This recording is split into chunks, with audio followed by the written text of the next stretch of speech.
Destroying the rainforest for economic gain is like burning a Renaissance painting to cook a meal. E.O. Wilson. Stretching across much of the northern half of the South American continent lies the most famous, diverse, rich, and vulnerable ecosystem on the planet. I have had the opportunity to visit this forest for all of its beautiful savagery.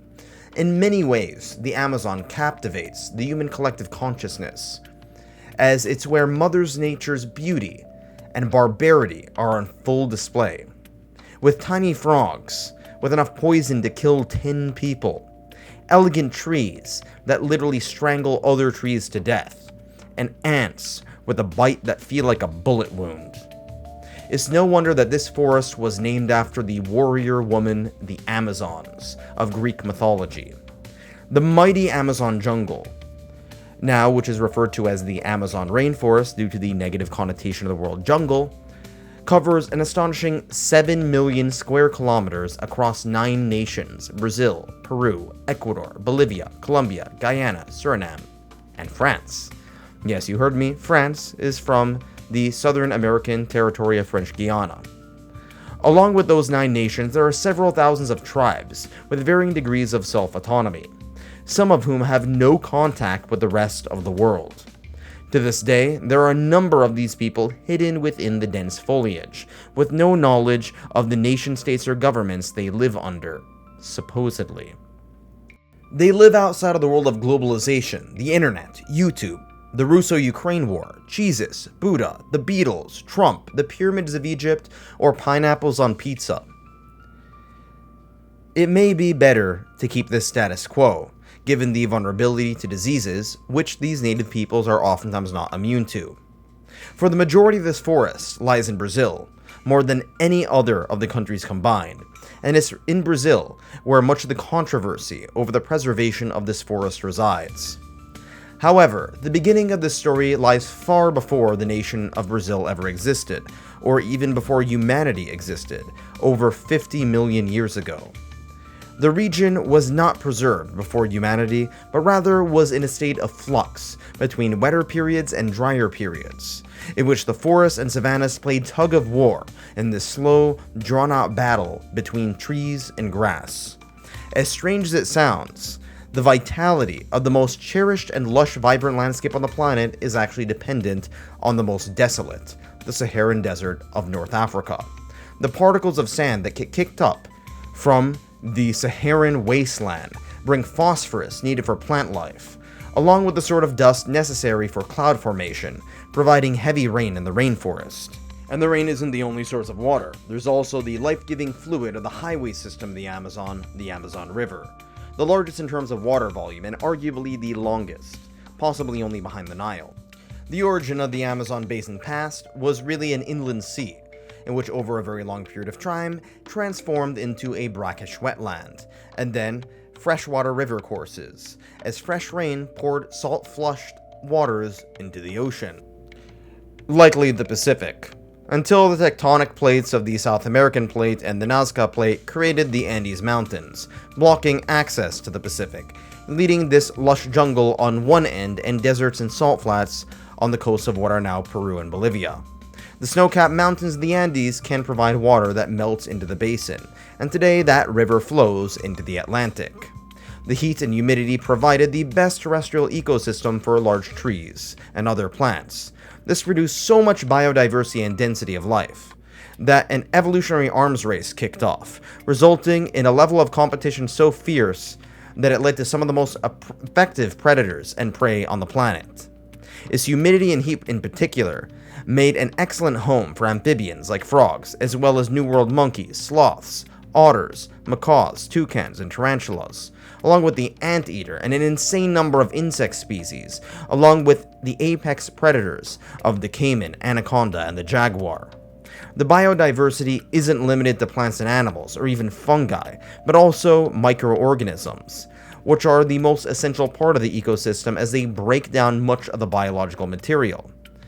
But at the same time, it also produces a lot of microorganisms that result in, well, mosquitoes making malaria, yellow fever, and other illnesses that are quite common in this region. Granted, due to the development in South America, there is now a low to medium risk that many of these environments will lead you to getting diseases. The rivers are also just as filled with life, with icons like the piranha, arowana, and neon tetras, making use of their slightly acidic waters. They have also been home to freshwater stingrays and even freshwater dolphins. Eventually, humans would come to the scene. Into the Americas from a land bridge, over the course of generations, they move further south and south. It's very difficult to study the past human habitation of the Amazon, though, given the fact that 1. There are no written records at the time, and 2. There was constant rain and heat that destroys much of the archaeological evidence. It's also worth mentioning that due to the heat and rain, many of the nutrients are flushed out, leading to oxidized, poor quality soil. You'd think that the soil in the rainforest would be rich in nutritional value, but it's actually quite the opposite, as many of the nutrients are actually carried along dust particles or by dead decaying matter, such as fallen leaves, branches, rotting carcasses, or fungi and bacteria breaking it down. The poor soil makes it very difficult to farm, which meant that unlike the Andes, most people in the Amazon were hunter-gatherers, with simpler social structures and stateless societies. This, however, has become somewhat challenged, with growing evidence of more complex societies, with some farming and large populations near the coast and outskirts of the forest has been seen, perhaps cutting up vegetation and burning it down to provide the soil needed. From small to medium-scale farming. Through light detection and range technology, also known as LiDAR, archaeologists are now beginning to find some evidence of more complex societies that may have built cities, but we'll have to wait and see. Some of these people in the western portion of the forest had contact with the more complex Incan Empire in the Andes, which probably led to some cross-cultural exchange with a culture more technologically advanced than those of the Amazon. The Incans didn't last long, however, after contacting the Spanish, due to the conquest of Francisco Pizarro, along with the Civil War and most of all smallpox, which came from the Spaniards. Pizarro eventually ordered his men, led by a man by the name of Francisco de Orellana, which I'm mispronouncing, to find the mythic land of El Dorado. Now, El Dorado was pretty much BS, but the Spanish conquistadors were quite fond of BSing themselves. A force of Spaniards and natives that they brought along would start off the port city of Guayaquil, and then to the city of Quito in the Andes, in what is now Ecuador, the current capital of the nation, and eventually went down the mountain slopes into the rainforest.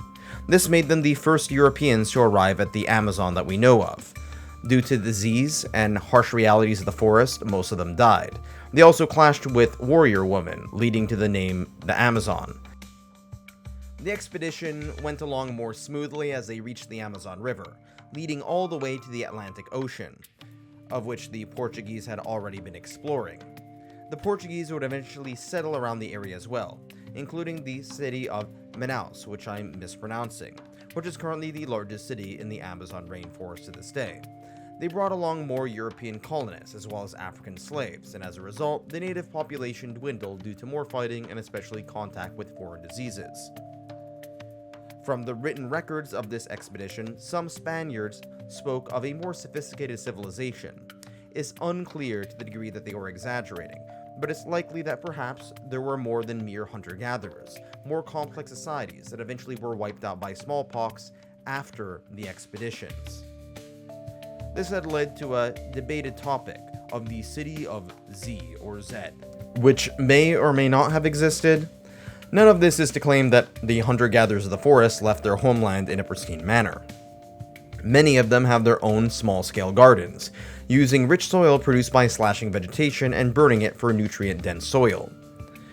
These tribes were not a unified group of people, but rather a collection of different cultures, of which many of whom clashed with each other. In fact, some of them had a fatality rate that is just astonishingly brutal. In some tribes, the male homicide rate was around a third. Hardly a fitting image of the peaceful hunter-gatherer corrupted by civilization. Civilization, however, in the short run, wasn't that much more peaceful or civilized, as the Spanish and Portuguese colonized the areas around the coast, and eventually the river systems brought in more diseases and more advanced weaponry that the natives could not possibly form any sort of meaningful resistance to. Missionaries also came about, converting much of the population to Catholicism, and many of the natives mixed their own indigenous traditions with those of Christianity. Eventually, German, British, and French explorers would find their way into the forest, not for religion, but for the sake of science. The invention of the steamboat made traveling through the forest far easier, especially given the rate at which horses and other pack animals would die from disease. As the Spanish Empire came crumbling down, it was eventually replaced with the new South American nations. Peruvians, Colombians, and others moved into the forest for the sake of harvesting lumber and other materials, oftentimes violently clashing with native people groups. Much of the economic pressure had been due to the demand of the rubber tree, native to the Amazon, later imported to Southeast Asia, which eventually took over the Amazon in terms of production.